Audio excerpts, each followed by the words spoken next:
여러분 안녕하십니까? 프랭크남쇼 TV 프랭크남입니다. 오늘의 주제는 문재인과 배신자 그리고 김동길 박사님입니다. 오늘이 우리 남은 인생에서 우리의 가장 젊은 날이고 가장 소중한 날이다 라고들 이야기하지 않습니까? 또 사실이 그렇고 말이죠. 인생을 살아오면서 나이를 좀 먹다 보면은 어느 순간 모래시계에서 모래가 흘러내리듯이 우리의 남은 인생도 매 순간 흘러내려 남은 삶의 시간도 점점 더 적어지는구나 하는 그런 감정을 느끼게 하는 계절입니다. 독일의 시인 괴테도 이렇게 말했더라고요. 만약 오늘을 헛되게 보낸다면 다음 날도 또 다음 날도 일정한 계획 없이 헛되게 보내고 될 것이니 이 말은 결국 하루하루를 좀 더 보람있게 후회 없는 인생을 살아야 된다. 그런 말이 아니겠습니까? 그러고 보니까는 요즘 우리나라를 위해서 정말 보람있는 일을 하시는 진정한 애국자 한 분이 생각났습니다.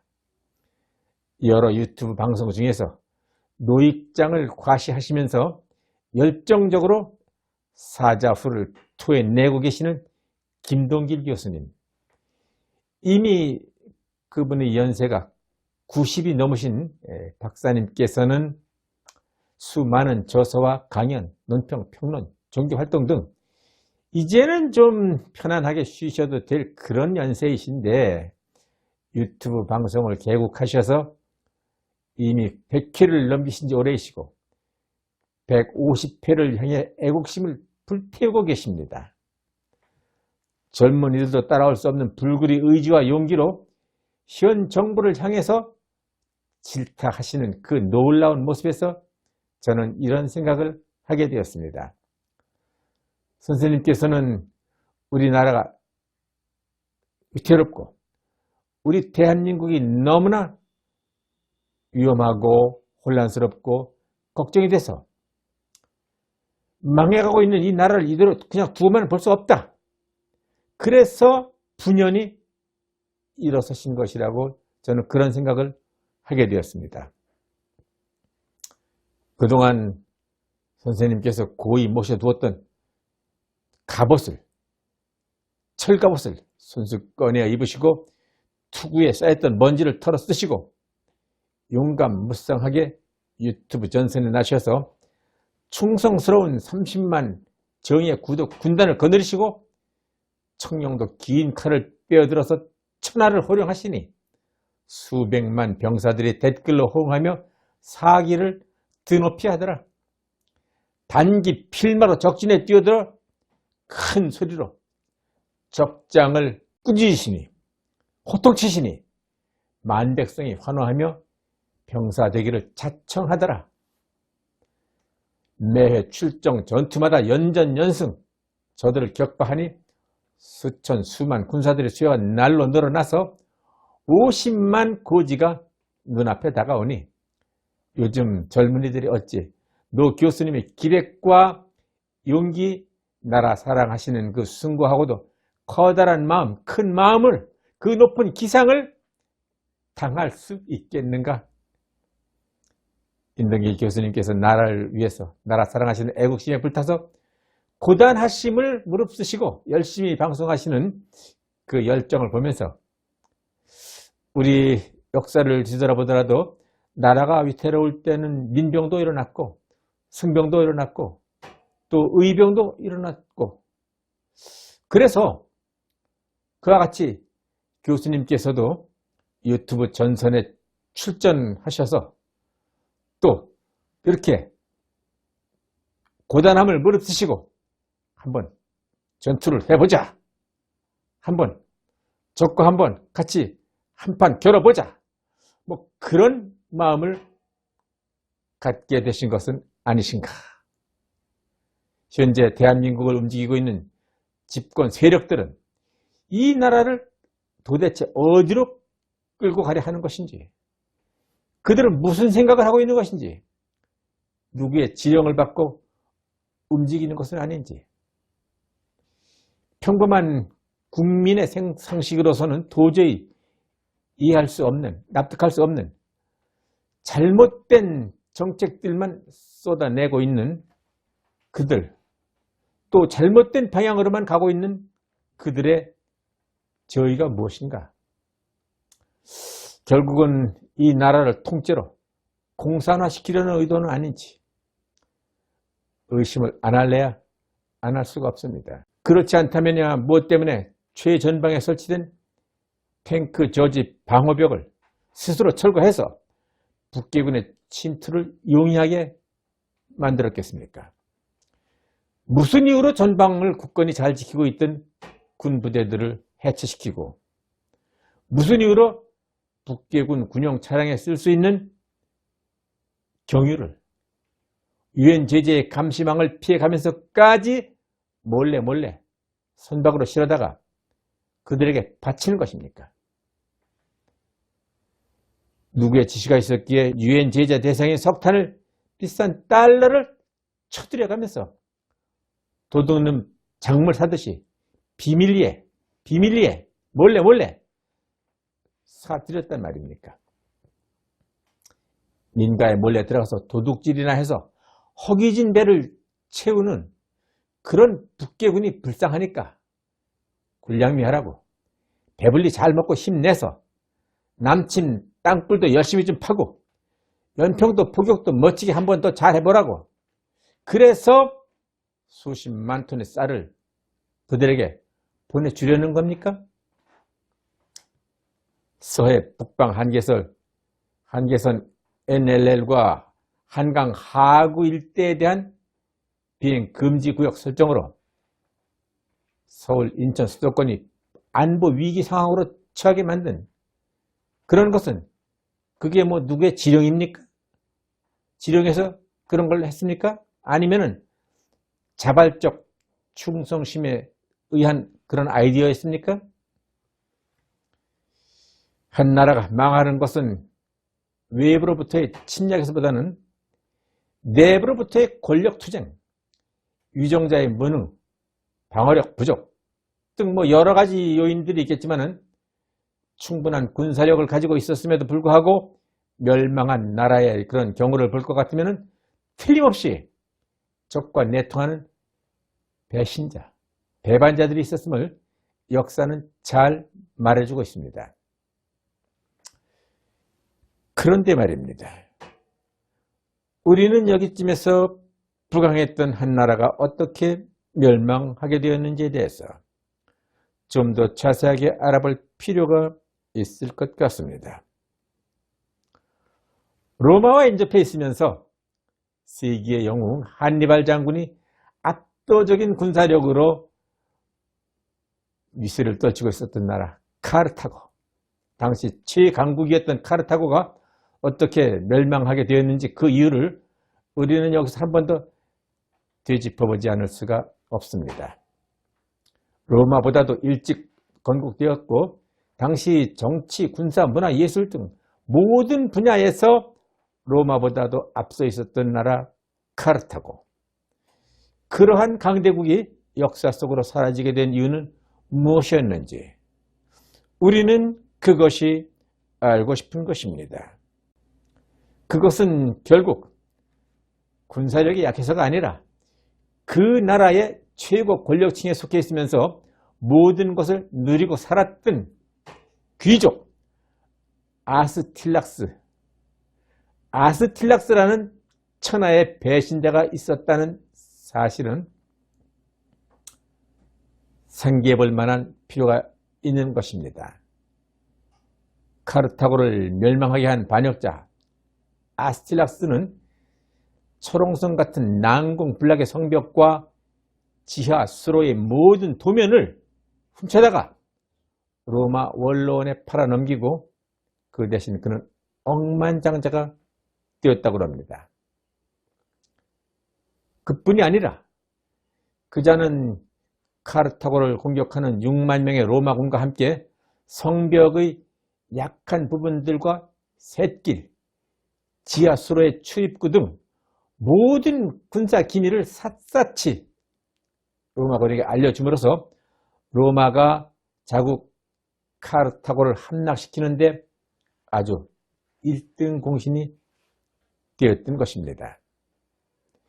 따라서 카르타고 왕국은 로마군에 의해서 처절히 정복되고 주민들은 도륙되고 약탈되고 목숨을 부지한 사람들은 모두 노예 신세가 되었던 것입니다. 이렇듯 한 시대의 영광을 누렸던 나라도 한 명의 배신자에 의해서 멸망할 수 있다는 사실을 역사는 증명해주고 있습니다. 당시에 겨우 목숨을 구할 수 있었던 역사학자 폴리비어스는 그날의 참상을 이렇게 기술하고 있습니다. 전쟁터에서 시체들이 나뒹구는 것은 당연하다.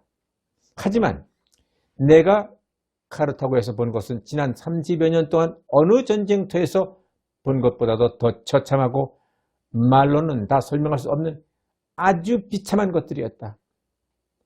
신전 계단은 시체들이 질비했고 성인 남녀들의 주요 부위를 잔인한 방법으로 훼손시킨 시체와 머리가 깨진 사람들의 피로 인해서 거리는 무척이나 미끄러웠다. 신전 입구에는 죽은 병사들의 가슴 위에 목이 잘린 개가 얹혀져 있었다. 이상 계속 이어지는 당시에 더욱더 참혹하고 처참한 내용들은 차마 제가 입으로는 전할 수 없어서 많은 부분을 제가 생략했습니다. 이상의 내용은 대한민국 ROTC 구국연합과 구국안보연합 블로그에 올라와 있는 글을 제가 인용한 내용이며 참고 문헌으로 카르타고 바이 로슬릭에서 검증한 것임도 아울러 밝혀드립니다. 이 같은 비극적인 역사가 결코 남의 나라의 먼 옛날 이야기가 아닐 수도 있다는 그러한 사실을 우리는 명심해야 될 것입니다. 지금 대한민국의 서해안 해도를 적에게 넘겨주려는 자는 누구입니까? 지금 대한민국의 성벽을 무너뜨리려는 그 주범은 누구입니까? 나라를 잃은 결과는 너무나 비참하고 참담하다는 사실을 우리는 절대로 잊어서는 안 될 것입니다.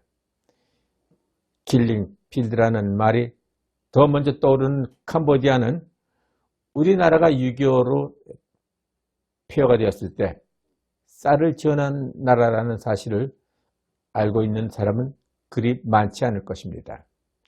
아마도 1975년에 일어난 킬링 필드 사건만 없었다면 지금도 캄보디아는 많은 나라를 후원할 수 있는 꽤나 부유한 나라가 되었을지도 모릅니다. 그러나 폴포트라는 정치가 독재자, 잔악무도한 그 독재자가 공산주의 체제를 건설하고 나라 전체의 인구의 약 4분의 1에 해당하는 200만 명을 대량 학살한 사건으로 킬링 필드라는 사상 유례가 없는 비극의 역사가 탄생된 것입니다. 당시 안경을 낀 사람, 시계를 찬 사람, 사회 지도층, 지식인, 공무원 등은 물론 심지어 그들의 어린 아이들까지 죽임을 당했으며 그 방법의 잔인함은 말로 표현할 수 없을 정도였다고 그러니까 공산주의자들의 혁명 완수를 위한 그들의 목표 지향적 잔혹성은 한마디로 극악무도한 살인마 집단이라고 해도 부족함이 없을 것입니다. 북한 김정은이 집권한 이래 처형된 고위 간부와 가족으로는 고모부 장성택, 이복형, 김정남, 김정일의 넷째 부인 김옥 등 친인척을 비롯해서 인민군 총참모장 리영호, 인민무력부장 현영철, 내각 부총리 김용진 등 최측근 참모들과 핵심 세력 간부 등 모두 420여 명이 넘는 인원을 고사총, 화염 방사기, 독극물, 심지어 탱크까지 동원해서 잔인하게 처형한 사실을 보면은 공산주의 그 사상이, 그 공산주의의 그 못된 사상이, 그릇된 사상이 얼마나 잔악하고 인간의 고귀한 생명을 한낱 개천의 개구리나 송사리만도 못한 그러한 하찮은 미물로 여기는지를 알 수 있는 것입니다. 현재 대한민국은 이와 같은 공산주의 사상에 몰입되어 있는 주사파 세력과 공산주의를 찬양하고 고무하고 있는 또 그런 공산주의에 세뇌되어 있는 자들에 의해서 아주 매우 위험한 방향으로 가고 있는 그런 중입니다. 그들은 아주 치밀한 음모와 거짓 선동으로 촛불 민심이란 힘의 논리를 만들어서 정권을 강탈한 그런 자들입니다. 그 자들에 의해서 한국은 지금 형편없이 파탄의 길로 빠져들어가고 있는 중입니다.